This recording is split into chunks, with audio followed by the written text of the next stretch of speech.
Hello everyone, welcome to my channel. आज हम इस वीडियो में हॉफमैन रीअरेंजमेंट रिएक्शन डिटेल में डिस्कस करेंगे। इसका बेसिक कॉन्सेप्ट मैकेनिज्म समझेंगे। साथ ही साथ ये कंप्लीट हैंड रिटन नोट्स आपको प्रोवाइड करूंगा, जिसको आप डायरेक्टली अपने बीएससी एंड एमएससी लेवल के थ्योरी एग्जाम्स में लिख सकते हैं। सो बहुत इंपॉर्टेंट टॉपिक है बीएससी लेवल के थ्योरी एग्जाम्स के लिए, उस अकॉर्डिंग आपको ये नोट्स प्रोवाइड करूंगा। सो हॉफमैन रीअरेंजमेंट रिएक्शन क्या होता है?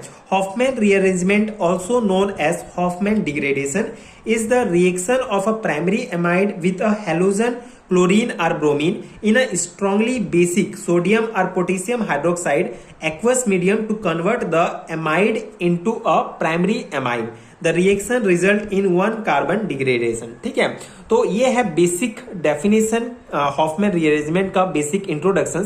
सो बेसिक पॉइंट्स क्या है?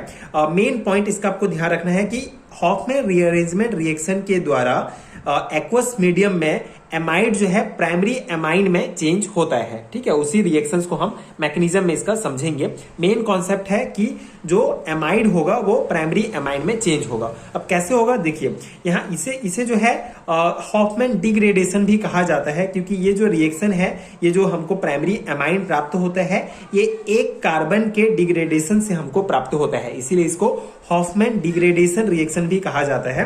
तो यहाँ पे देखिए, जो प्राइमरी एमाइड होगा, ठीक है, जो प्राइमरी एमाइड होता है, ये हेलोजेंस, क्लोरीन या ब्रोमीन के साथ रिएक्ट करेगा स्ट्रांगली बेसिक सोडियम या पोटेशियम हाइड्रोक्साइड के उपस्थिति में। ठीक है, एक्वस मीडियम में प्राइमरी एमाइड ब्रोमीन या क्लोरीन, मतलब किसी भी हेलोजेंस के साथ स्ट्रांगली बेसिक जैसे कि सोडियम या पोटेशियम हाइड्रोक्साइड के साथ एक्वस मीडियम में रिएक्ट करेगा, जिससे हमको ये एन ब्रोमाइड प्राप्त होता है। ठीक है, एंड ब्रोमेमाइड। ठीक है, इसको आप ब्रोमेमाइड जो है, ये स्ट्रक्चर आप देख सकते हैं, ये हमको प्राप्त होता है। कैसे? जब प्राइमरी एमाइड जो है ब्रोमीन, ठीक है, किसी भी हेलोजन या फिर सोडियम हाइड्रोक्साइड के साथ रिएक्ट करेगा एक्वस मीडियम में, तो हमको ये एन ब्रोमेमाइड प्राप्त होगा। यहाँ पे देखिए, ये जो ठीक है ब्रोमीन है हमारा, ये जाके इसके साथ जुड़ जाता है। ठीक है, जिससे हमको ये प्राप्त होगा।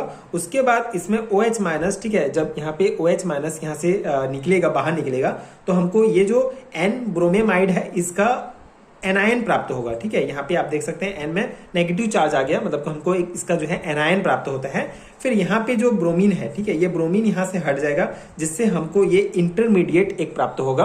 इस इंटरमीडिएट को कहा जाता है एकाइल नाइट्रिन। ठीक है, ये जो इंटरमीडिएट हमको प्राप्त होता है, इसको एकाइल नाइट्रिन कहा जाएगा, जिसमें आप देख सकते हैं ये जो लोन पेयर है, ठीक है, लोन पेयर ऑफ इलेक्ट्रॉन है नाइट्रोजन का, ये यहाँ पे आके डबल बॉन्ड बना लेगा। ठीक है, इस प्रकार से कार्बन और नाइट्रोजन डबल बॉन्ड में जुड़ जाएंगे, और ये जो R है, ठीक है, ये जाके नाइट्रोजन के साथ जुड़ जाएगा और हमको एल्काइल आइसोसाइनेट प्राप्त होगा। ठीक है, अब फिर एल्काइल आइसोसाइनेट का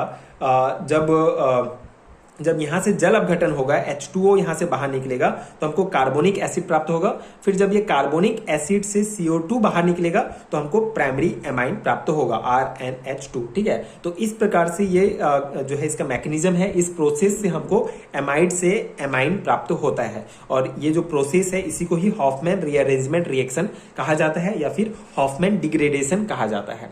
तो ये बेसिक है, आई होप आपको समझ में आ गया होगा। इस मैकेनिज्म को आप 2-3 बार प्रैक्टिस करेंगे तो इजिली आप इसको बना सकते हैं। 2 और 3 मार्क्स में ये सेमेस्टर एग्जाम्स में पूछा जाता है, उस अकॉर्डिंग मैंने आपको ये नोट्स प्रोवाइड किया है। आई होप कि आपको समझ में आ गया होगा, एंड ये नोट्स आपके एग्जाम प्रिपरेशन के लिए हेल्पफुल रहा होगा। आप इसको एज इट इज अपने एग्जाम में उतार सकते हैं, आपको डेफिनेटली अच्छा मार्क्स मिलेगा। सो ये था हॉफमैन रीअरेंजमेंट रिएक्शन। सो ये पर्टिकुलर टॉपिक आपको basics of organic chemistry unit में मिलेगा, आप अपने सिलेबस के अकॉर्डिंग मैच कर सकते हैं। दूसरे यूनिट में भी ये टॉपिक आपको मिल सकता है। सो basics of organic chemistry unit के अगर आपको इन सभी टॉपिक्स के वीडियोस देखने हैं, तो नीचे आपको डिस्क्रिप्शन बॉक्स में प्लेलिस्ट का लिंक मिल जाएगा। इसके अलावा अगर आपको बीएससी एंड एमएससी लेवल के केमिस्ट्री के हैंडरिटन नोट चाहिए, तो उसके पीडीएफ का लिंक भी आपको नीचे डिस्क्रिप्शन बॉक्स में मिल जाएगा, आप चेक कर सकते हैं एंड नोट्स डाउनलोड कर सकते हैं, जो डेफिनेटली आपके एग्जाम प्रिपरेशन के लिए बहुत हेल्पफुल होगा। एंड अगर वीडियो हेल्पफुल है, तो आगे के वीडियोस देखने के लिए प्लीज चैनल के साथ जुड़े रहिए। Thank you so much for watching.